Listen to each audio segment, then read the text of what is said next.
Sorry about that. That was a little klutzy. Dropped the phone. Had a lovely little video of the phone flying through the air and hitting the keyboard.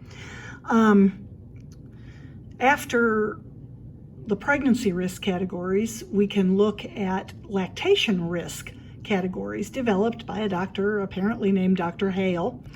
And he classified drugs as L1 through L5.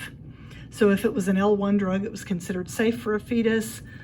If it was L5, it was contraindicated. You did not want to give this medication to somebody who was breastfeeding.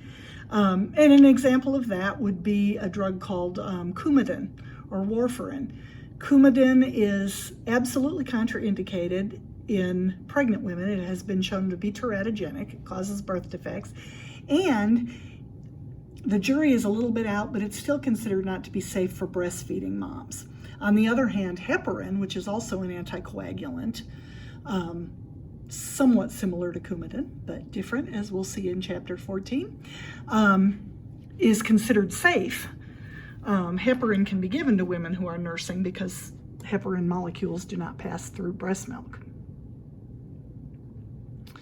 We talked some about the generic drug categories, and on page 33 you see we have a whole list of suffixes or prefixes.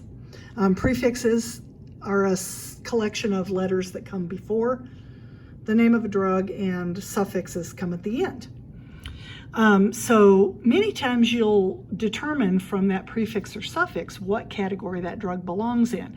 And I cannot urge you enough, right now we're just learning the basics that apply to a nurse administering meds, but when you have to learn the drugs themselves, once we get into chapter 9 and the chapters for med administration, you're going to have to learn drugs by categories. If you try to learn each individual drug, you'll be a junior forever and you will drive yourself crazy.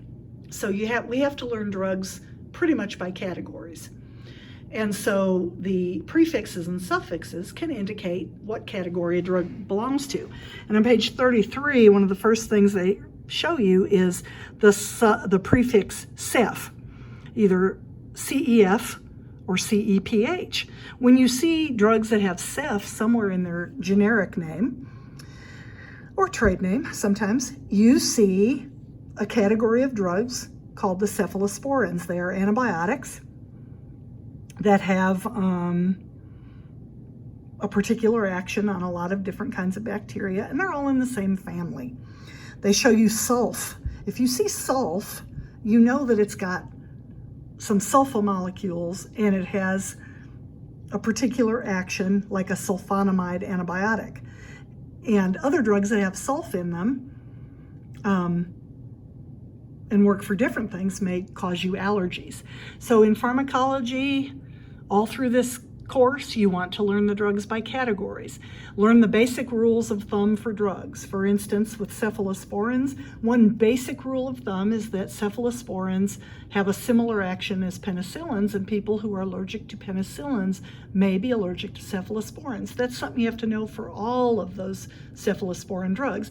And then you can learn little exceptions. A lot of times the little exceptions are the things that the drug book author wants to test you on, and NCLEX wants to test you on. So you learn the basic rules about a category, and then you learn the little things that might be a little bit different.